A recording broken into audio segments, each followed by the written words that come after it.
Hi there. Today is part 3 of my reading of Kahlil Gibran's The Prophet. A book published in 1923 has been translated to over 100 different languages and recently entered the public domain. This means you can now look for the book online to read it. But if you would like to join me as I continue reading, I would love to have you for company. If you have not watched the previous parts, please do so before continuing. It gives me great pleasure to continue with you. Shall we begin? Then said a rich man, "Speak to us of giving." And he answered, "You give but little when you give of your possessions. It is when you give of yourself that you truly give. For what are your possessions but things you keep and guard for fear you may need them tomorrow? And tomorrow?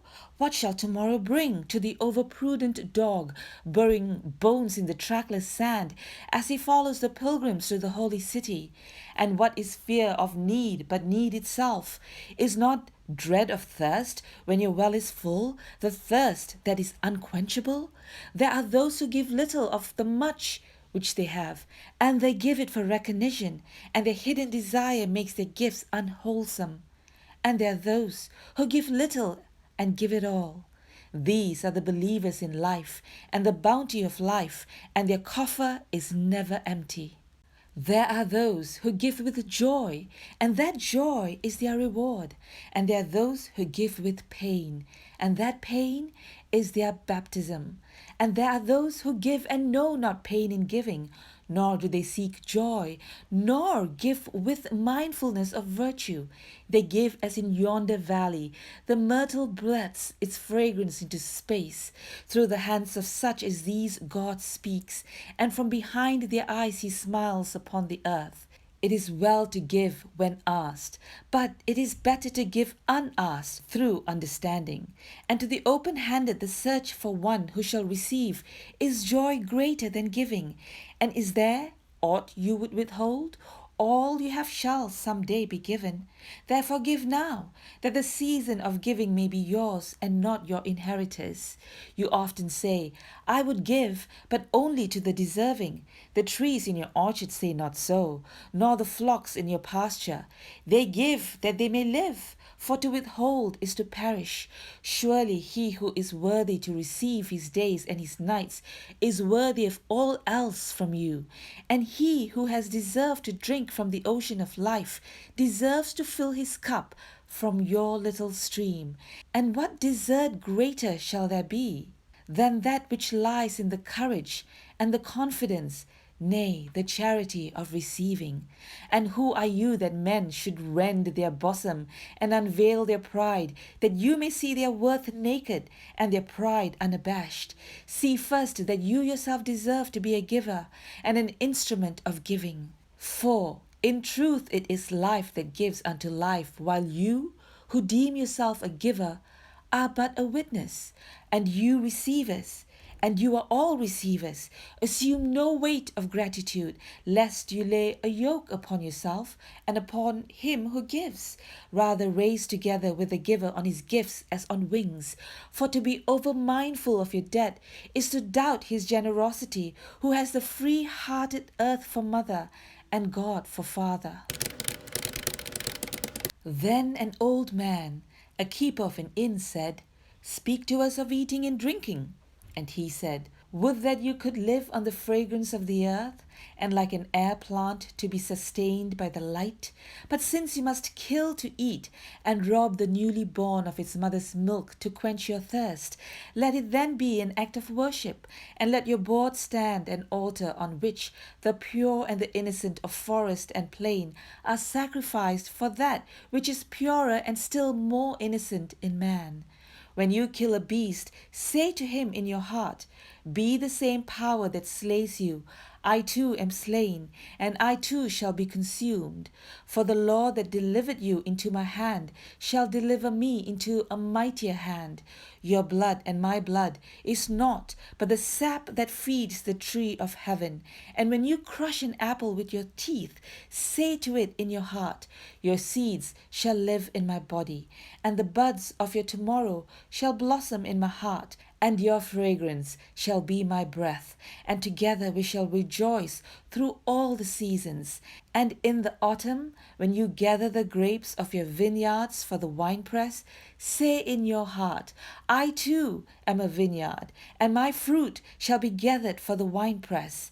And like new wine, I shall be kept in eternal vessels.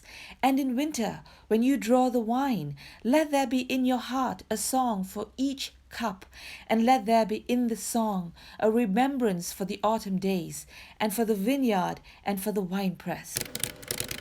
Then a plowman said, Speak to us of work. And he answered, saying, You work that you may keep pace with the earth, and the soul of the earth. For to be idle is to become a stranger unto the seasons, and to step out of life's procession that marches in majesty and proud submission towards the infinite. When you work, you are a flute through whose heart the whispering of the hours turns to music. Which of you would be a reed, dumb and silent, when all else sings together in unison? Always you have been told that work is a curse and labor is a misfortune.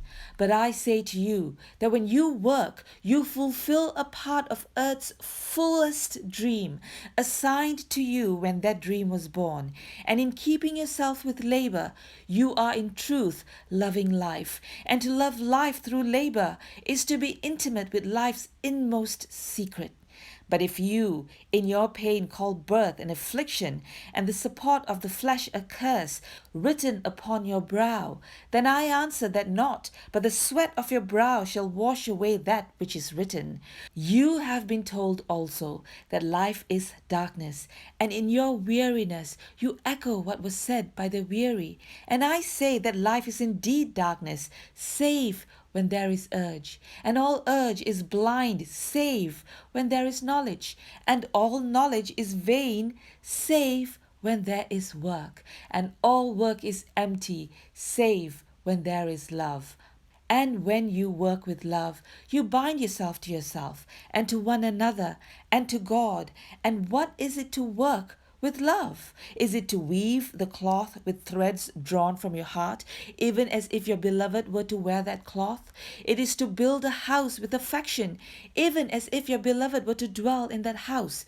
It is to sow seeds with tenderness and reap the harvest with joy, even as if your beloved were to eat the fruit. It is to charge all things you fashion with the breath of your own spirit, and to know that all the blessed dead are standing about you and watching. Often have I heard you say, as if speaking in sleep, he who works in marble and finds the shape of his own soul in the stone is nobler than he who ploughs the soil, and he who seizes the rainbow to lay it on a cloth in the likeness of man is more than he who makes the sandals for our feet. But I say, not in sleep, but in the over-wakefulness of noontide, that the wind speaks not more sweetly to the giant oaks than to the least of all the blades of grass. And he alone is great, who turns the voice of the wind into a song, made sweeter by his own loving. Work is love made visible, and if you cannot work with love, but only with distaste, it is better that you should leave your work and sit at the gate of the temple and take alms of those who work with joy. For if you bake bread with indifference, you bake a bitter bread that feeds but half man's hunger. If you grudge the crushing of the grapes, your grudge distills a poison in the wine. And if you sing, though as angels, and love not the singing, you muffle man's ears to the voices of the day and the voices of the night. Whew! I cannot wait to read the rest. Will you join me then? But if you would rather read it on your own, you can find The Prophet by Kahlil Gibran on the Gutenberg Project online. Till the next time, go grab a book to read or a pen to write, and let your imagination take you anywhere. Be anyone, do anything.